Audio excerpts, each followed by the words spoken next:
Well, guess who dropped by for a visit? There's Uncle Phil. Hey, Phil. Hey. So, anyway, Phil and I got a little bit of a junkyard trip planned tomorrow, and we see that you're back driving your favorite Kia again, Phil. Yeah.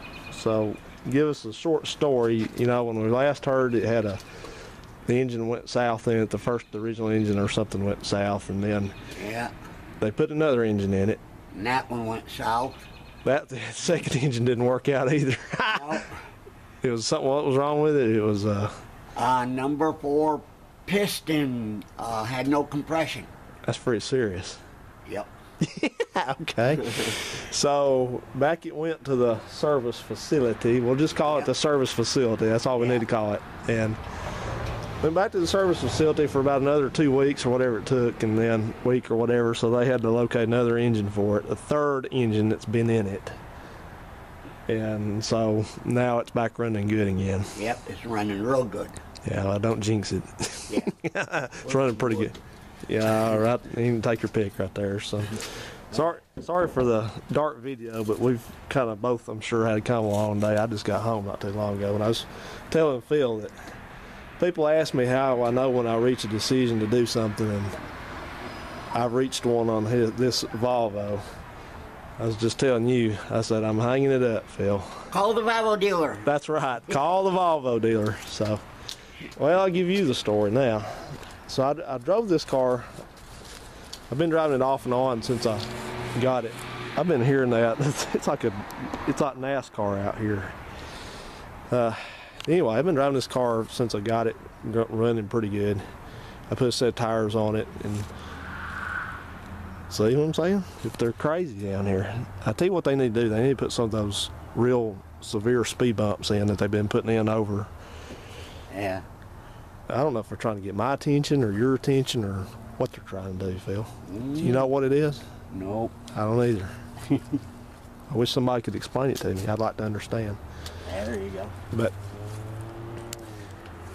yeah, you don't have to go to Huntsville Speedway if you want to see tires squealing and people driving like they're going to kill each other out here. You don't have to go to even pay admission. Just stand out here and you'll see that shit the whole evening.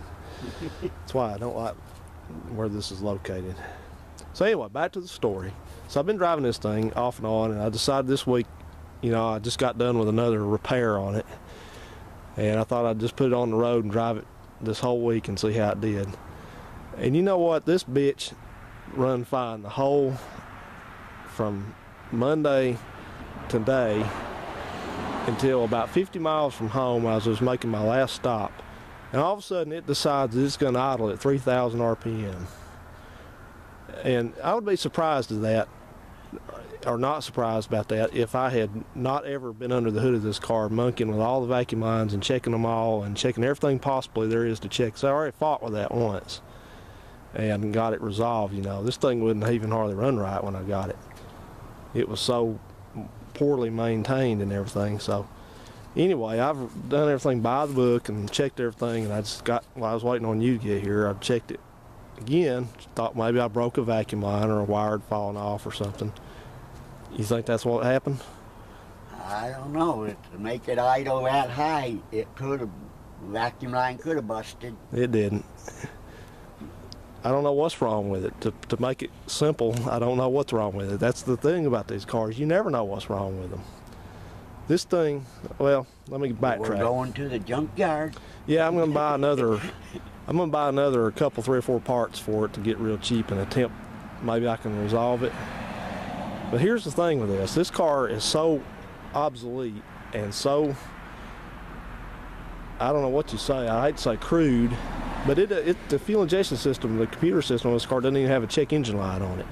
Huh. You can't even diagnose it that way. You're supposed to like take a friggin' electrical meter out under the hood and measure all these currents and resistance. You just take your best guess at it. So if something goes wrong with it like it has now, I don't know what's wrong with it. You're guessing. I'm guessing at it. And I know there's right away there's going to be people saying, well, if you don't know how to work on one of those, then you just shouldn't own one. I hear that same bullshit every time from people. Call the Volvo dealer. Call the damn Volvo dealer. Volvo dealer wouldn't even have any better luck with it than I do. They don't have the crap to work on this car. There's nothing they'll even hook to it. You're not able to hook anything to it. It doesn't have a diagnostic port on it. You tell people this and you get the same responses from people. They just give these canned responses, what I call them, the same response. Well, you need to pull the codes out of it and check to see what the codes are. There ain't no codes and no check engine light. I mean, I'm telling you what, Phil, I have dealt with every problem on a car in the short space I've owned this car, 4 months, whatever it is, that I've ever seen on a car like this. Brake problems, vacuum lines, the throttle body being out of adjustment, throttle body being dirty, it's puking oil out, putting seals in it, timing belt, fixed the alternator bushing, the alternator's acting up now on it. A plug, get this, a plug nearly popped out of the side of the radiator. So I had to go find the right bushing, which is no parts store around here is going to carry that bushing ever. So I had to go to the junkyard and get one to put this stupid, the radiator on the thing it's got it's a temperature switch. It's got an engine driven fan like yours, and well, I guess yours still does, I don't know. But anyway, a regular fan.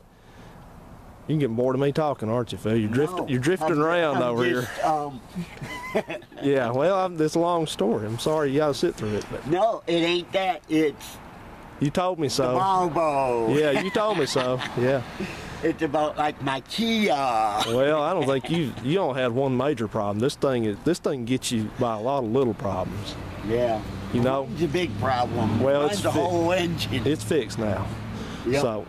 So anyway, this thing has got the radiator's got a hole in the tank of it up there that does not thread. There's got a little sensor that goes in it, and for the fan, it's got an auxiliary fan up at the front. It's called an over temp fan. It runs whenever the temperature gets too high.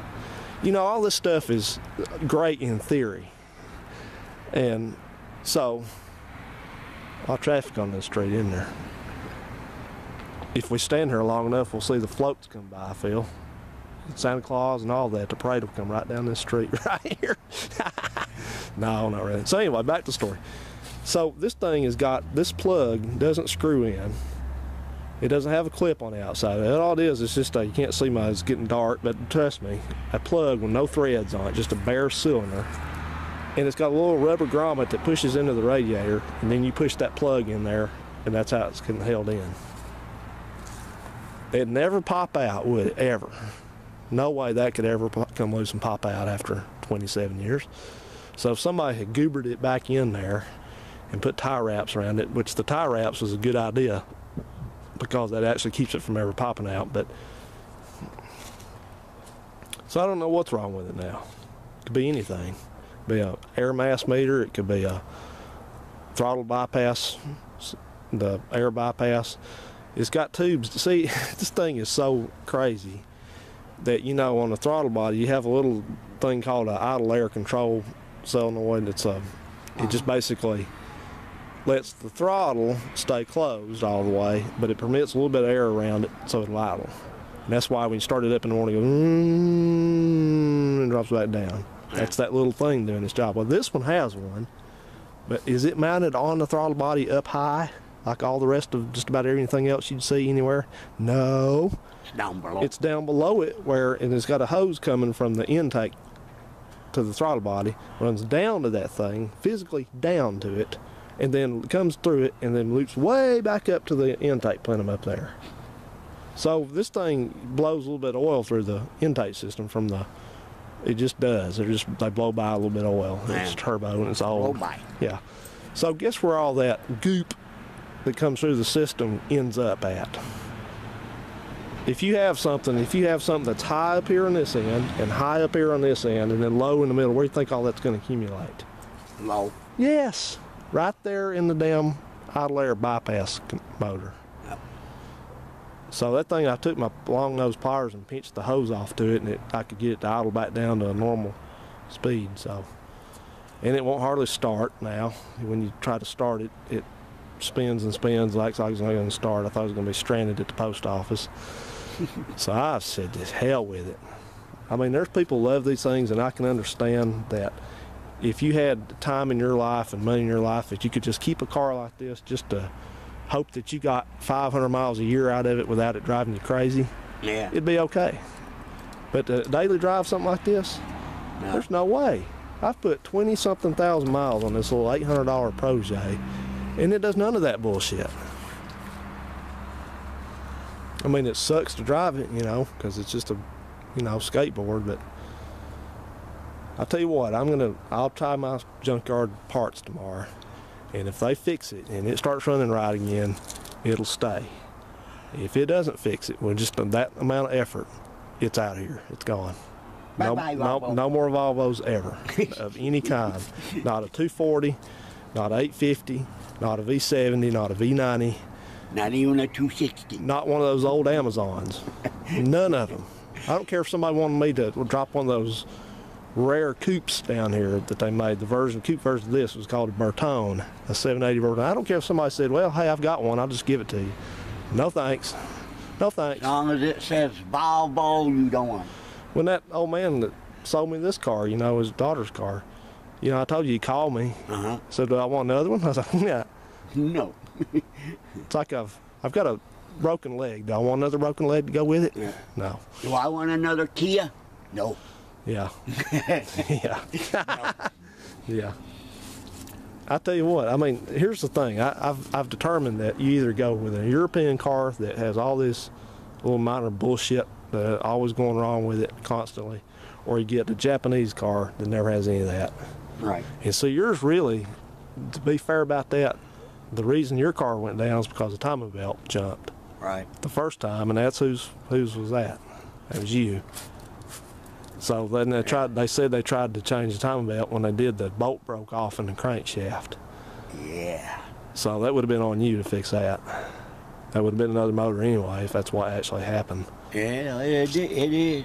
They broke the bolt taking the harmonic balancer They off. probably tried to impact it off. That's probably what did it. Probably. And so they were reliable for that, so they just put another motor in it.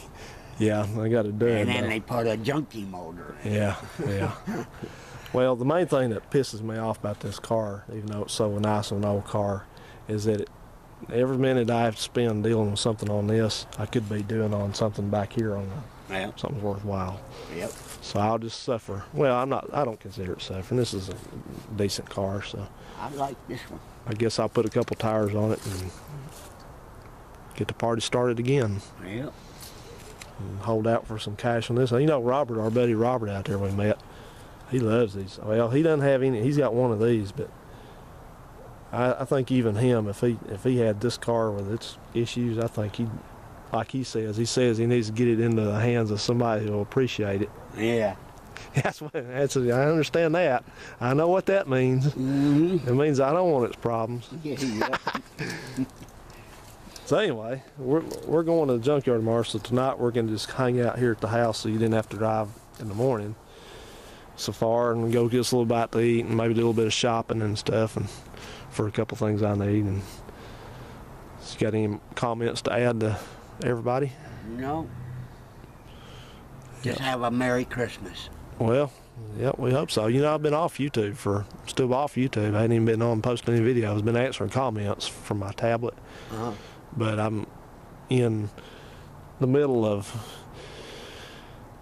redoing my computer situation and everything in my camera, so I'm trying to get that resolved. And I thought, well, I'll just try to take this time to get some projects done.